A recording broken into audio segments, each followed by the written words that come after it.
This is a great day in the city of Phoenix, and we are here to celebrate something very important. We have celebrated on many occasions the passage of Prop 204, our Transportation 2050 initiative, and here we're to focus on a particularly important aspect of Transportation 2050, and that is street improvement. So thank you all for being here.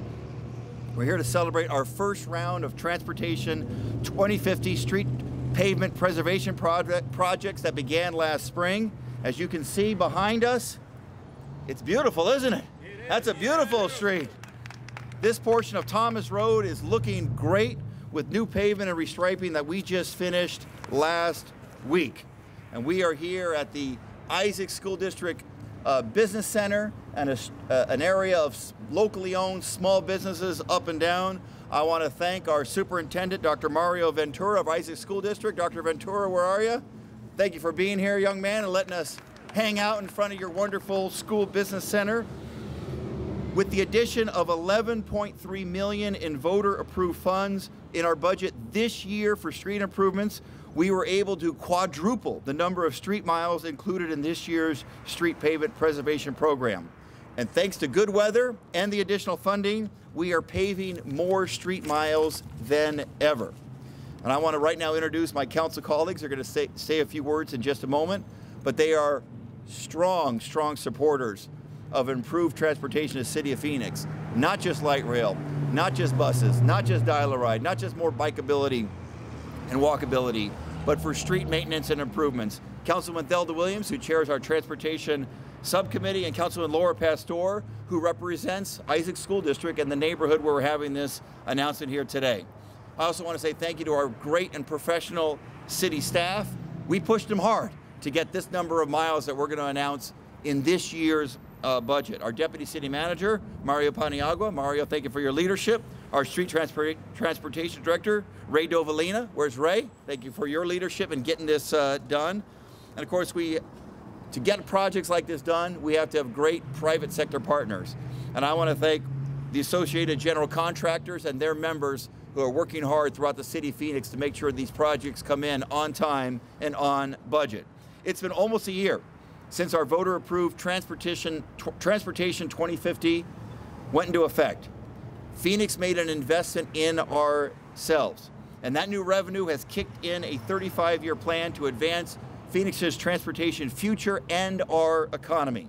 So we'll be expanding light rail, bus service, bike lanes, but where we have already seen a major impact is on our streets, just like the one behind us. Our previous Transit 2000 plan was solely focused on transit improvements, and they were great transportation improvements. But we heard loud and clear from our community and Roy Miller of the Citizens Transportation Commission that we also need to take care of our streets. So the Transportation 2050 plan includes more than $2.3 billion for street improvements over the next 35 years. With our voters' investment in ourselves, Phoenix will see much needed roads, bridges, sidewalks, bike lanes, traffic signal improvements, repaving, and resurfacing. And when we do complete overlays, we'll also be making sure that our sidewalks are safe and accessible for people who happen to have disabilities.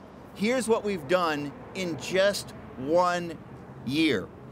More than 200 individual projects throughout the city, including more than 87 funded exclusively by Transportation 2050 funds, more than 240 miles of pavement improvements, 75 miles of arterial roadway improvements, and 165 miles of residential and minor collector roadway improvements, and we are just getting started. We know that when we maintain our roads, they last longer and they look better. But during the recession, we had to let a lot of maintenance wait longer than we wanted. These new funds from Transportation 2050 will allow us to put thousands of miles of Phoenix streets on an optimal 10-year maintenance plan. You know, it's said that a great city is never finished. Well, Phoenix is a great city. And when it comes to taking care of our streets, we aren't finished. In fact, we are just getting started. That's why we probably normally don't do press events for street improvements. But we wanted to brag about what we're doing in the city of Phoenix, because street improvements are really important for residences, for businesses, for the city as a whole. And it's important for the people of Phoenix to know that we made this a priority and we're getting it done. Now, the person who probably is more responsible than anyone for that $2.3 billion of investment being in Proposition 104 and the Transportation 2050 plan, because she insisted on it. And that's our leader on transportation issues, Councilwoman Thelda Williams. Councilwoman.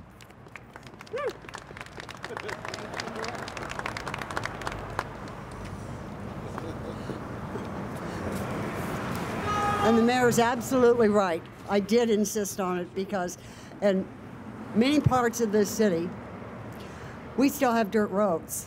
We have economic development going on, and what I'm excited about, there's over $240 million that's going to be dedicated to new streets, new bridges, repairing bridges. And this is something that is so needed as we see our city continue to grow and develop. Also, what I'm really excited about is the new street signs, lighted street signs on some of the corners. I don't know, I'll bet next time you drive through a major intersection, you're going to look, because you're going to see a lot of them look like they've been rained on and the signs are melting. And it's so exciting to know that we're going to have greatly improved, larger letters, and well-lighted signs on every major intersection. But, you know, I'm also very excited the fact that we're going to have a lot of new left lane turn signals. Those left turn signals are so needed in so many areas that haven't even had them in the past. And we want to continue to make sure that traffic moves fast. It eliminates cut-through traffic, as Ray has heard me mention many times, almost on a weekly basis.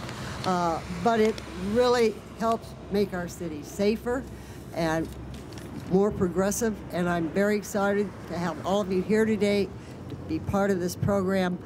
It's something the voters not only approved, but heavily supported, because everybody gets something. And although we have a nice new street out here, there's so much more to come. So thank you, Mayor, thank you, Laura, and thank all of you for your hard work. And the councilwoman who is responsible for this district and gets the first new street, which I'm jealous of, is Councilwoman Laura Pastor.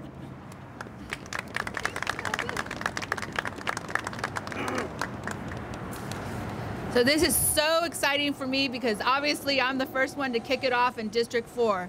But most importantly, it's really the safety aspect of making sure that our roadways are paved. I have to tell you a story in the sense of this weekend. This weekend I was all over the place with my children, and so skateboarding and skating and walking. We do Sunday Fun Day, and we walk and we ride everywhere, and I try to entertain all day. But the good part about this weekend was that we were in areas where the sidewalk was smooth and safe as they were skateboarding. As my daughter was skating, there were these little areas where I was like, okay, watch out, you know, watch the sidewalk. But what is good about it is that we are also looking at the safety of our sidewalks and making sure they're ADA compliant. So that is great in one of the areas of safety. I also want to know when it's running smoothly, we're running smoothly, and our motorists and our commute is shorter, and we're able to get to and from, regardless if you're a motorist, if you're a bicyclist, or if you're a pedestrian. We want safety all the way around. So why this? Not only is it safety, it's economic impact. Economic impact because it also brings jobs to our areas, especially staying with local vendors and making sure that our economy is thriving and that we're putting everything back into our economy. And we know when the economy is thriving, we are all thriving and our city is thriving. So I want to make sure that it's a great investment all the way around, not only in our safety, but our economic development and impact. And finally, we're going to continue. We're going to continue paving.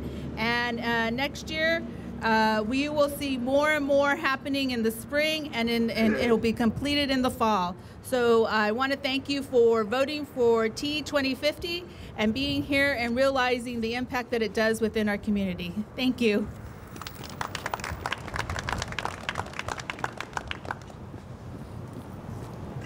Thank you, Councilwoman Williams. Thank you, Councilwoman Pastor. Dr. Ventura, thank you for allowing us to hang out in your house.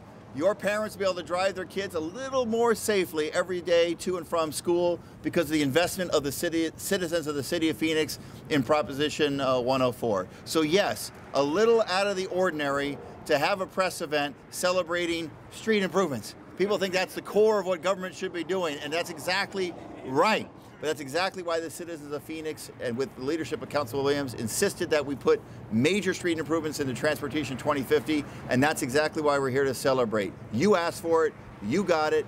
Many projects have already been completed, many more to come. Have a safe and happy holiday season. Please shop Phoenix, because the more you shop Phoenix, the more you get great projects like the one you have behind us. Thanks everyone for being here to celebrate Transportation 2050. Promises made, promises kept. Thank you so much.